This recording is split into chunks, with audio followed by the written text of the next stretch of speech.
like I try and tell you guys, I recommend going company first for a little bit. It's going to depend on what you feel comfortable with. The biggest thing I see people leaving Prime for is our home time policy. We just don't get home enough. Prime doesn't beat around the bush. They tell you right up front. You earn 1 day off for every 7 out, minimum of 3 weeks out before you go home. They tell you that in orientation? Yep. Prime is an OTR company, plain and simple. So a lot of people, and also once you go solo, it's a total different beast out here, trying to do all this by yourself, and then missing your family all by yourself, and you don't have someone to talk to right there in the truck with you to help you out, kind of distract you. Hey, we got extra time now, instead of just run. We can go hang out and go do stuff, go to the mall, go to the movie, go to kind of some of the roadside attraction restaurants and stuff like that, kind of some of the cool stuff that we get to do out here.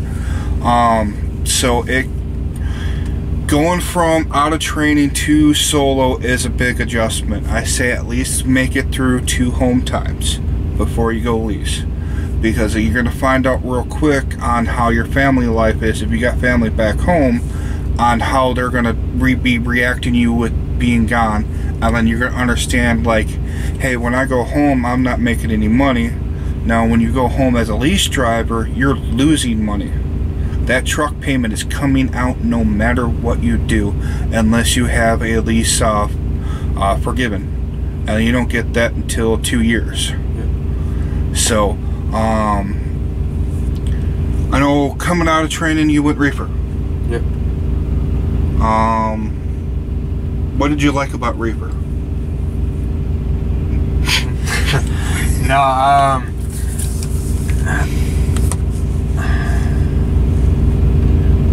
I liked, you know, it was,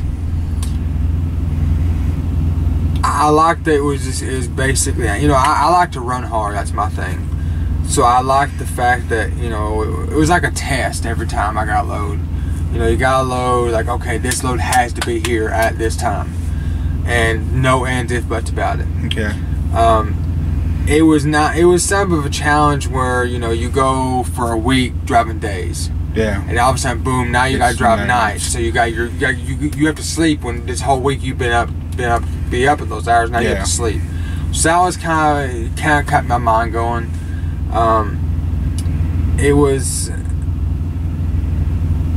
It was more, I think it was more, I liked it because it kept me busy. Okay. I think that was the biggest thing, is you're always going, you're always going. That's kind of the good thing about reefer, and it's also the curse of reefer, is double-edged sword. We have 24/7, 365 appointment times.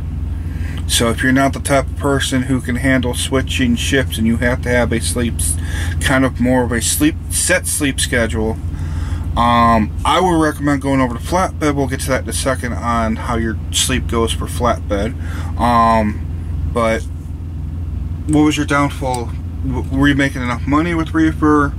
What was kind of like the major reason why you decided to go from reefer to Flatbed? Honestly, it was my dispatcher. Okay. There was a couple things. I wouldn't say just my dispatcher. I'm a very social person. I'm growing from a small town of 800 people. Everybody knew everybody. I love talking with people. I like shooting the shit with people. If anybody ever sees me out on the road, if you ever see me, don't hesitate to talk to me. If I'm not busy and I'm not in a rush to get anywhere, I'll sit and talk to you all day long. That's just how I am. I'll show you a picture of his truck when we get done here. I'll put a kind of a video tour of his outside of his truck. You can't miss his truck now. And so on reefer, and I'm sure Jacob can vouch for this, no one talks to anybody. No. I mean, there's no, hey, how you doing? No. You know, the only time you may talk to another driver is when you're standing in line to give your bills to the person behind the desk to either pick up or drop off. Yeah. That's it. Other than that, everybody goes back outside, gets in their truck, closes the curtain, and that's it. Yeah. There's no talking to people. There's no helping each other out. I mean, you'll get every once in a while. I'm going to say it's not all the time, but I never had it. I mean, I would say I would never had it, but it was very, very, very, very seldom. I would have to agree at the camaraderie. what word did that? Camaraderie. Yeah, that word. I can't say it. It's not as strong with reefer drivers as what it is with flatbed drivers. I think it's because the flatbed drivers, you guys got to do so much more work that you realize, hey, I can help this guy out. Yeah. And it's kind of like a pay forward situation. That's just like me when if I'm sitting, how we're sitting up in the front of the truck. If I'm sitting there doing my editing or recording, I'll even pause and hop out and help people back in. I've been at truck stops where I've helped 4 trucks in a row back into tight spots. I mean, I'd rather take 5-10 minutes out of my day to help someone back in, if they want the help. If they want that, that's the biggest thing. If they want the help. If they want the help them back in, then have to have them deal with hours of dealing with police and wrecked vehicles and possibly losing out on loads and money. It's just get out and help if they want the help. If they tell you F off and leave them alone, they know what they're doing. Hey, let them have their fun. So you had your problems with reefer, switched over to flatbed. Yep. How long did you have left on your lease when you switched over? 2 years and 4 months. Okay. Was there any issues with, because I know you got to go through flatbed, get approval and all that. Mm-hmm. Was there any major issues when you had to do it? Was it kind of straightforward, easy process? It was a pretty straightforward process. Me and my dispatcher at the time just didn't, I won't say his name, but we just didn't get along. So he was more than happy to let me go. You know, I won't get into that, but I'll be here talking all night. I won't get into that. But if he ever watches, he knows how our differences was. We're fine now, you know. But you know, outside work we're great, but when it came to working here, it just didn't work. And you'll get that. You'll get dispatchers you don't get along with. But anyway, going from reefer to flatbed was really easy. The only issue I had was I did not want to release a new truck. Okay. And that was something I had to wait and see if they were going to let me keep my truck. Because I didn't want to, I had just got this truck, I was already paying payments on it, I didn't want to turn it in, lose out on money, and then had to restart a new lease. I just didn't want to do that. I talked to them, and they said, well, since your lease is newer, it was less than 6, it was right at 6 months old. They basically was like, okay, well, you know, as long as you've met the requirements of being an A seat for so long, you can switch, you know, you have no safety issues, yada yada yada. And I basically, on the reefer side, we have Steve Larson, and on our Steve Larson of flatbed, his name is Jim Wilkins, and he had to approve it. And then I'm sorry, I forgot your name. He does the safety meetings every Friday. Bigger, heavier set dude. Oh man, I'm sorry if you watch this, but he already reminds me, because he reminds me of John Madden, the way he talks. Yeah. I can't think of his name now. I'm drawing a blank. I'm drawing a blank. I can see his face. I can't think of his name. But I had to go through him. He's like the head of safety, I think. I think is what his title name is. But I had to go through him. It took about a week to get everything. You know, they go through your log. You have to go. They go basically audit your logs. Make sure you keep up on your logs. You have no safety issues. You can't be in the negative. You have to be in the positive to switch. Okay. And then your dispatcher has to approve it. The dispatcher you're trying to go to on the flatbed has to approve it. Jim Wilkins has to approve it. And basically just getting a bunch of approvals. It took roughly about a week. Once they approved me, I got the message saying, hey, you're approved, good to switch. And then I got routed to the main base here in Springfield, Missouri, and just went through the class. I had a 2-day class. They call it boot camp. Hopefully one day they make that longer than 2 days. I had the option of going out with a trainer for 30 days, but if I did that, I could keep my truck still for 30 days, but I would have to be paying on a truck for 30 days while I sat. Yeah. And I couldn't afford that. It made no financial sense to do that. So I just did the 2-day boot camp, and because like going back to my farming days, I had the basics of moving equipment from one farm to the next, so I had the basics of securing things. So it was really easy for me. I wouldn't say really easy, but I picked up really quick. And so it was a 2-day boot camp class. You know, they test you at the end of that class, make sure you get the concept, you understand it. And they gave me my headache gear. I put everything away, and off to the races I went. Sweet. Yeah, I think coming in to the yard from start to finish, getting to the yard, getting all that stuff done, getting my headache rack gear, and leaving back out took right about a week. I'm saying a week. So flash forward, then you became a trainer, TNT trainer. Yeah. My last year of my lease, I became a TNT trainer. Okay. Anything you kind of want to say about being a TNT trainer at all? I really enjoyed it. You know, it was I really liked the fact of being able. It made my job exciting again. Okay. You know, I mean, I love what I do. I'll never want to change anything I do, but it brought more excitement back to my career because, you know, I love, like, my wife rides with me, and, you know, after a while she kind of got used to the road. You know, in my first year, I'd been every state in the lower 48, so we knew all the major states. But when I would bring someone new out, it was really cool to see their face when they got to see the first time we go pick up a big coil or you know, tarping a load or going through you know, a lot of my students that I picked up had never really been out of their home state. Yeah. So getting to just take them across state lines was a big adventure for them, which in turn made excitement for me. Yeah. And it kept me refreshed because, you know, I basically, because I was training them, I feel like I was back in training myself because I was having to teach them how to do logs and securement and all that stuff that comes along with driving the truck, and it made me feel like I was back in training. So almost like it kept me fresh and going because I had to remember these things to teach these people this. Yeah. And that's what I think I really enjoyed about it was that and just having, you know, just the camaraderie back again. You know, it's just like, you know, my wife and I, we get along great.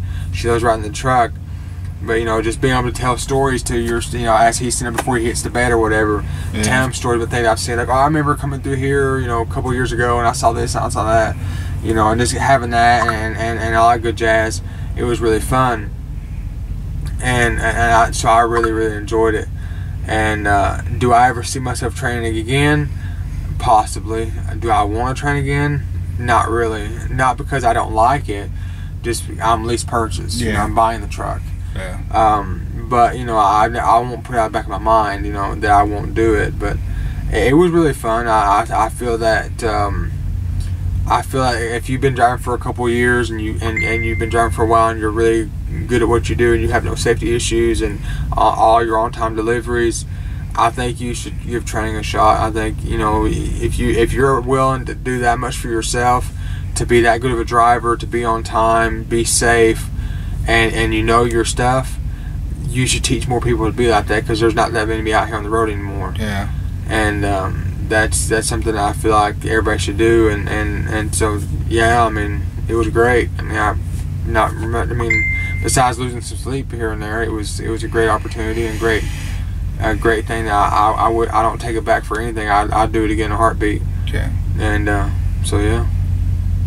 I gotta say that's Forrest Gump would say. Yeah. So you finished out your lease on, you had a what, 15 Freightliner? 14? 15.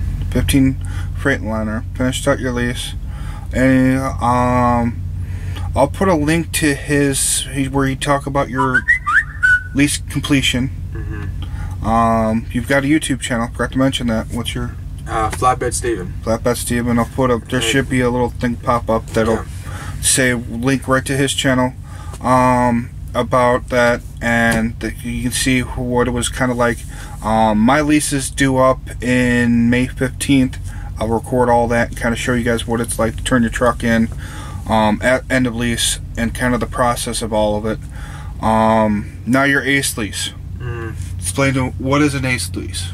ACE lease means that it's a lease purchase. Okay. Prime just calls them ACE leases.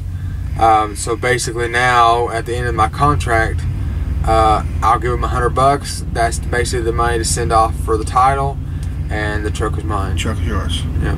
3-year lease? Yeah, I went with a 3 years purchase plan. They give you an option of 3 or 4 year lease. I went with a 3. I pay a little bit extra more money every week, but I'd rather pay off a 3 than 4. Okay. And you were in a Freightliner. Yep. Peterbilt 579. Yep. Kind of see them all now on the Primes trucks. Trying to think if there's anything else we want to go over. This is probably going to get chopped up in 2 parts because it's probably a long ass video. If people want to get a hold of you, what's a good way? Do you got like an email for people to? Yeah, if you want to email me, it's Stephen with a PH, so STEPHEN Gamble, GAM as in Michael, BLE 321 at gmail.com. Or you can look me up on Facebook, Stephen Gamble on Facebook, or reach me on my YouTube channel, and you can reach me through those 3 things. And then my phone number should be on my Facebook, I believe. You're nuts for giving out your phone number. I think I may have taken it off. I don't remember. Yeah, you're crazy. Yeah. I offer people's help all the time. They give my phone number, and I never hear anything. Yeah. What's your? I know you got Well, we'll say he's got Seahawks all over his truck. That's right. What I know, you created a kind of a fan page and kind of a different way to kind of look at the truck. And if you wanted to get a hold of you, do you know what that is? It? Yeah, it's called Seahawks Rig.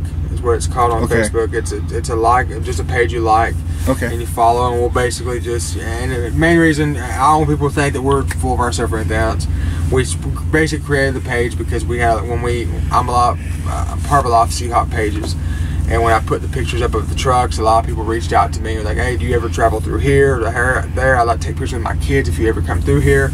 So we created the page so that people could follow us and see kind of where we are, what we're doing, what we're picking up, that so on and so forth. Just random pictures like that.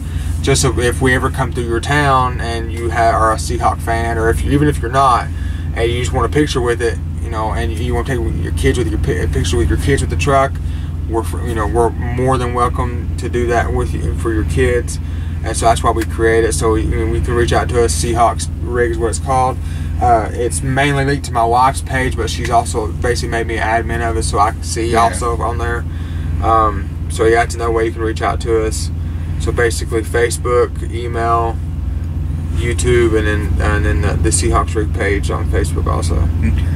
And if you ever see me out on the road, my CB is always on. So if you ever pass me on the highway and my CB is always on, if I don't answer you back, I might be on the phone or something like that. But my CB never goes off. So if you see a bright blue Peterbilt with a big, I'm talking about big Seahawks on a symbol on the side, don't hesitate to holler out at me. If you see me at a truck stop, don't hesitate to come and talk to me. I'm not gonna, I won't ignore you too bad, but it's just sometimes you might be in a rush, so don't. Yeah, if I'm in a rush, don't take offense to it. I'll tell you, like, man, I'll talk to you, but I gotta go. Yeah. But I don't take offense to it, and just don't hesitate to come knock on the door and say hey, or if you got a question, if you need help, that's what we're here for. And if anybody's got any questions or need advice about anything or that, hit me up on those reach out spots I told you about, and that's it. He knows a lot more like the flatbed side than what I do. I've never been flatbed. I've been reefer now for almost July 3rd will be my 5 years here at Prime. I've been reefer the whole time. Yeah, I know some about reefer. I know the experiences that I had and the time I was in my training, and plus the 6 months I was on my own. But I'm more now leaning more towards flatbed. Like, I can't tell you anything about securement except for, like, sometimes I'm like, that doesn't look right, and I'll send him a picture. I'm like, is that right? Yeah. And sometimes like, yeah, that's right. Sometimes like, no, that's not right. So I just I kind of want to learn a little bit more, but I don't know. I can't see myself doing what you guys do most of the time. So I couldn't see you doing it either. No. No, it's not that bad. It's not as bad as people make it seem. Like, flatbedding is really not that bad. I mean, it sucks in cold weather and stuff like that, but it just... Even for, like, I don't know if you know who she is. There's a female flatbedder I've seen that she set up a the winch for her the tarps. winch to get her tarps up to the top. Yeah, I've seen her. So around. if you, I mean,